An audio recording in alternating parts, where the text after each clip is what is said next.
ಕೆಲಸ ಮಾಡಬಹುದಾದರೂ ಕಾಡಿನಲ್ಲಿ ನಮ್ಮ ಸುರಕ್ಷತೆಗೆ ದೀರ್ಘಾವಧಿಯ ಪರಿಹಾರದ ಬಗ್ಗೆಯೂ ಯೋಚಿಸೋಣ ಎಂದು ಆಮೆ ಕೂರ್ಮಕ ಮೆಲ್ಲಗೆ ಮಾತಾಡಿತು.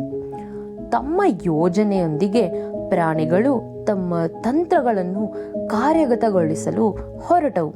ಹಳ್ಳಿಗರ ಚಲನವಲನಗಳ ಮೇಲೆ ಕಣ್ಣಿಡಲು ಚಿತ್ರಗ್ರೀವಿ ಕಾಡಿನ ಮೇಲೆ ಎತ್ತರಕ್ಕೆ ಹಾರಿದನು.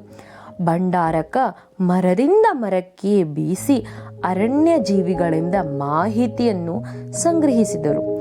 ಸಿಂಹ ವಿಕ್ರಮನು ಗ್ರಾಮಸ್ಥರನ್ನು ಬೆದರಿಸಲು ಜೋರಾಗಿ ಗರ್ಜಿಸಿದನು.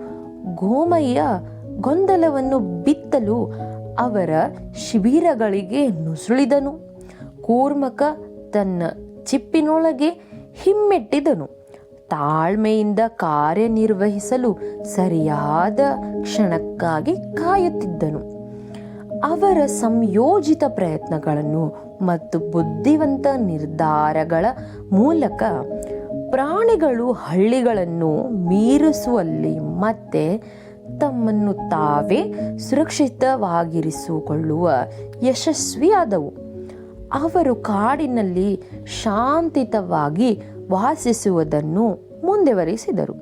ತಮ್ಮ ಬುದ್ಧಿವಂತಿಕೆಯನ್ನು ಇತರ ಜೀವಿಗಳೊಂದಿಗೆ ಹಂಚಿಕೊಳ್ಳುತ್ತಾರೆ ಮತ್ತು ಅವರಿಗೆ ಏಕತೆ ಮತ್ತು ಬುದ್ಧಿವಂತಿಕೆಯ ಮಹತ್ವವನ್ನು ಕಲಿಸಿದರು. ಆದ್ದರಿಂದ ಪಂಚತಂತ್ರದ ಬುದ್ಧಿವಂತ ಪ್ರಾಣಿಗಳ ದಂತಕಥೆಯು ದೂರದವರೆಗೆ ಹರಡಿತು. ಅವರ ಧೈರ್ಯ, ಬುದ್ಧಿವಂತಿಕೆ ಮತ್ತು ಸ್ನೇಹದ ಕಥೆಗಳೊಂದಿಗೆ ಪೀಳಿಗೆಯನ್ನು ಪ್ರೇರೇಪಿಸುತ್ತದೆ.